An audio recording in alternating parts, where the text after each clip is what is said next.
جو یہ پالیسی ہے نا 2-4 دن میں ٹھیک ہو جائے گا معاملہ. یہ ہے انتظار کرو نئے حادثے کا. پھر کوئی نیا سانحہ بھاٹی گیٹ آ جائے گا, پھر کوئی نیا سانحہ گل پلازا کراچی آ جائے گا.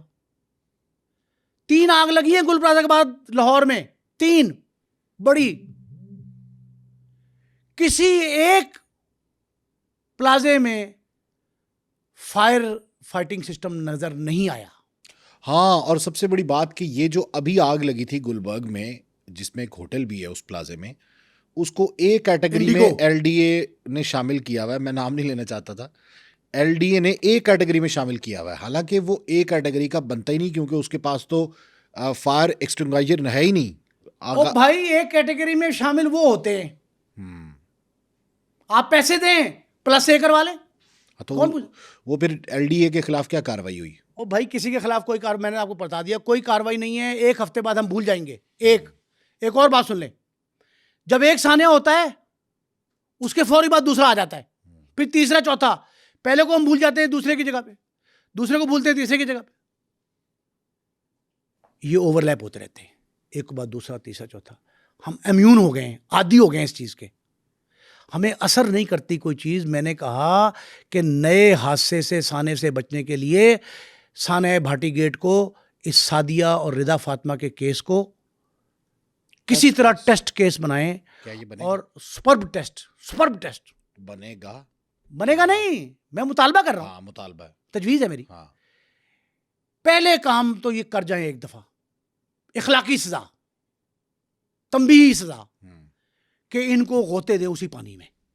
یہ تو جنون کہہ رہا ہوں, مذاق نہیں کر رہا, تمثیلاً نہیں ہے, جنون کہہ رہا ہوں. غوطے دیں ان کو اور بار بار ڈبکی لگوائیں. اتنی بار لگوائیں جتنی بار اس حرامزادے خبیث نے جھوٹ بولا تھا, جس نے کہ اس بندے نے مارا ہے, مرتضیٰ نے مارا ہے نا بیوی کو اور بچی کو, شوہر نے مار دیا اس کو. تو ایسا سب, اچھا آپ کو پتہ لگ گیا کہ فلاں نے کہا تھا, بھئی آپ نے معطل کیوں کیا, گرفتار کر کے اس کو ڈسمس کر دیں. اچھا, ایک بڑا ٹوسٹ ہے اس میں کہ جب ریسکیو 1122 وہاں پہ آئی تو ریسکیو کے اہلکاروں نے, ریسکیو کی ٹیم نے کہا کہ جی ایسا واقعی نہیں ہوا. پولیس نے کہا یہ تو جھوٹ بول رہا ہے, ٹھیک ہے, ڈس انفارمیشن پھیلا رہا ہے. اچھا سنیں, اس کے بعد یہ بتایا گیا کہ جناب ہم نے تو ایسی کوئی بات نہیں کی, یہ جھوٹ کہا جا رہا ہے. میں اے آر وائی پہ دیکھ رہا تھا اور اس پہ ایک نمائندہ بتا رہا تھا کہ نہیں ایسی بات نہیں ہے. اس کی تردید کر دی ہے ڈی جی ریسکیو نے اور اس کے ساتھ ساتھ باقی اداروں نے, تردید کر رہا ہے کہ ہم نے تو ایسی بات ہی نہیں کی. اچھا, ہم نے تو ایسی بات نہیں کی. اور رات جب وزیر اعلیٰ آئی ہیں تو انہوں نے ہو بہو یہی باتیں کی ہیں کہ یہ سارا کچھ ہوا ہے, کیوں ہوا. تو بتائیں ادارے کس طرح سے مسلیڈ کر رہے ہیں. ہمارے ادارے, ہمارے محکمے جھوٹ کیوں بولتے ہیں. اس قسم کے سانحات ان کے منہ پر بدنما داغ ہیں, ایک نہیں ہے, کئی ہیں. اگر میں آپ کو یہ بتاؤں کہ 8 اکتوبر 2005 کو آنے والا قیامت خیز زلزلہ, اس نے محکموں کی قلعی کتنی کھولی, اور اگر میں آپ کو یہ بتاؤں کہ اس کے تناظر میں بننے والے, اس کے نتیجے میں بننے والے این ڈی ایم اے, پی ڈی ایم اے کیا کرتے رہے. ہم تو سیلاب میں ٹینٹ لے جاتے ہیں. میں نے پی ڈی ایم اے کے ایک دفتر میں لاہور میں بلیوں اور کتے سوتے دیکھے, ابھی آفت آنے سے پہلے بلیوں اور کتے سو رہے تھے. تو میں نے اس کے افسر کو فون کیا, اس نے کہا سر وہ آپ یہ ہمارے بندے سو رہے ہیں, وہ بھی کتے ہی ہیں. یہ خیمے ہیں آپ کے سامنے, کتنے چوری ہوئے. وہ بھائی جو خیمے نہیں, عارضی گھر جو بنائے تھے ملک ریاض صاحب نے, وہ کہاں کہاں بکتے رہے, کون کون خریدتا رہا, ڈی سی کمشنر سودے کرتے رہے, طے کرتے رہے, ٹینڈر طلب کیے گئے, متاثرین کے لیے آئے تھے, سرکاری طور پر ٹینڈر طلب ہو گئے. اور یہ تو وزیر اعلیٰ کی خوشنودی کے لیے بیوروکریسی کچھ بھی کر سکتی ہے. مریم نواز صاحبہ بہاول نگر گئی ہیں تو ایک بچی جس کا نام پہلے کچھ اور تھا, بعد میں کہا جس کا مریم نواز نام رکھا ہے, اور وہ جی جے جے کار اور وہ بلے بلے اور فلاں پتہ نہیں کیا کچھ, اور اس کا نواز شریف دوسرے کا. دیکھیں یہ جو خوشامد پسندی ہے نا, ہمیں اس سے بالاتر رہنا چاہیے. محض تشہیری مہم کے لیے نا اس طرح کے لوگوں کو شاباش دینے کے بجائے سنب کرنا چاہیے, باقاعدہ سنب کرنا چاہیے. جو لوگ یہ کہتے ہیں نا کہ جی خوشنودی کے لیے آپ کے نا, کہ جناب یہ آپ کی وجہ سے کیا, یہ تصویریں آپ کی وجہ سے لگائی, ہم نے بینر لگا دیے خوش آمدیدی. یہ خوش آمدی بینر ہوتے ہیں.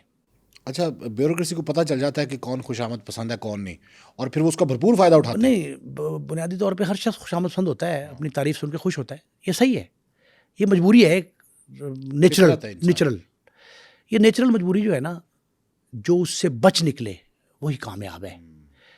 جن لوگوں میں دل لبھائی کی عادت ہوتی ہے, ان کا دل لبھا دیں آپ کسی بھی مصنوعی طریقے پہ, اور وہ آپ کی سنی سنائی بات آگے کہہ دیں, اس سے بڑا بدبخت کوئی نہیں ہوتا. جن لوگوں نے اس بھاٹی گیٹ کے سانے پہ ذرا سا رول پلے کیا ہے بیڑا غرق کرنے میں. اچھا, ایک اور سنیں بات, بڑی ذہن میں میرے آ گئی. او بھائی, آپ نے غلام مرتضیٰ کو گرفتار کر کے, حراست میں رکھ کے, تشدد کر کے, الزام بیوی اور بچی کے قتل کا لگا کے, اس کے زخموں پر نمک پاشی کی. ہاں دیکھیں نا, بیوی اور بیٹی تالاب میں پانی کے اور باپ حوالات میں.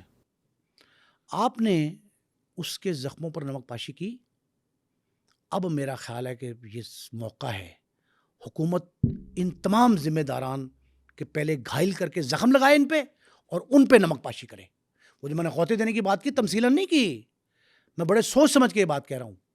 آپ ان کو غوطے دے کے دیکھ لیں, آنے والا کوئی سائٹ انجینئر, کوئی کنسٹرکشن ایکسپرٹ, کوئی ڈی جی, کوئی ڈائریکٹر اس طرح کی کبھی نہیں چھوڑے گا غوطہ. جب اس کو خطرہ ہوئے بھائی دھیان کر, کھلا نہ چھوڑ دیں غوطہ. اچھا, پھر کسی نے وزٹ نہیں کیا, ایون دو اے سی جن کا چند قدم کے فاصلے پر آفس ہے, وہ اپنے آفس سے نکل کے بھی وہاں کا وزٹ نہیں کیا اے سی سٹی نے. آپ اندازہ لگائیں بھائی, جس کے ماتھے پہ سر پہ ہوا بھاٹی گیٹ تھانے والا, وہ کہہ رہے ہیں یہاں سے واقع ہو نہیں سکتا. اچھا, اب آپ نے ریسکیو 1122 کے ریسکیور نے یہ کہا کہ مجھے تو پولیس والوں نے کہا تھا کہ اس میں بندہ گٹر میں گر ہی نہیں سکتا. میں کون سا گٹر کا ایکسپرٹ ہوں؟ ہزار انہوں نے ریسکیو کرنا ہے. اچھا, اب اس کو لایا جائے وہاں جس نے کہا, اسی جگہ پہ. اچھا, ایک اور بات بتاؤں, 2 دن بعد, آج تیسرا دن ہے, 2 دن بعد بھی وہاں ڈھکن نہیں لگا تھا, بند نہیں کیا تھا اس کو, صرف لکڑی کا وہ رکھ دیا تھا اوپر. اب ان سب کو باری باری لایا جائے اور کھڑا کیا جائے مشکل کس کے, اور دھکا وہاں دیا جائے, پھر پانی پھینکا جائے. یہ ہے سزا جو سبق دے گی دوسروں کو. اگر آپ سبق آموز اس ٹیسٹ کیس کو نہیں بنائیں گے تو کل پھر کوئی اس طرح سانحہ پیش آئے گا, پھر سعدیہ اور رضا فاطمہ جو ہے اس طرح خدا نہ خواستہ, خدا نہ خاکم بدان, اس گٹر میں گریں گی, اور پھر شاکار ہوگا وہی, اور پھر پولیس پکڑے گی اس کے خاوند کو.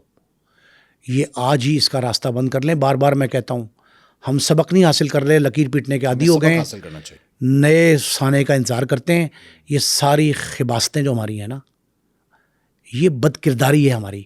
اس بد کرداری کو روکنے کے لیے ایک واحد حل یہ ہے کہ رضا فاطمہ 10 ماہ کی بچی, 23-24 سال کی اس کی ماں, غلام مرتضیٰ باپ, ان ساروں کو انصاف دینا ہے آپ نے.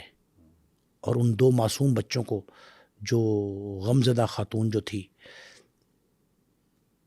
سعدیہ, اس کے بچے جو ہیں, ان کے اگر زخموں کو مندمل کرنا ہے, ان پہ مرہم رکھنا ہے, تو آپ اس کو ایک تمثیلی مثالی سزا بنا دیں.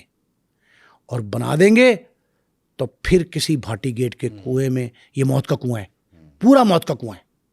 اور میں یہ چاہتا ہوں کہ وہاں ایک کتبہ باقاعدہ لکھ کے لکھایا جائے اس جگہ پہ, سعدیہ اور رضا فاطمہ کی یاد میں, اور ساتھ خامند کی تصویر لگائی جائے غلام مرتضیٰ کی, اور وہاں ایک تعزیتی کتبہ لکھ کے اس جگہ کو موت کا کنواں ڈکلیئر کیا جائے, تاکہ آنے والا ہر شخص اس سے یہ کھائے خوف کہ یہ میرے لیے بھی موت کا کنواں ہو سکتا ہے, پھر خالی نہ چھوڑے کسی کو. ٹھیک ہے, بہت بہت شکریہ آپ کا نعیم مصطفیٰ صاحب.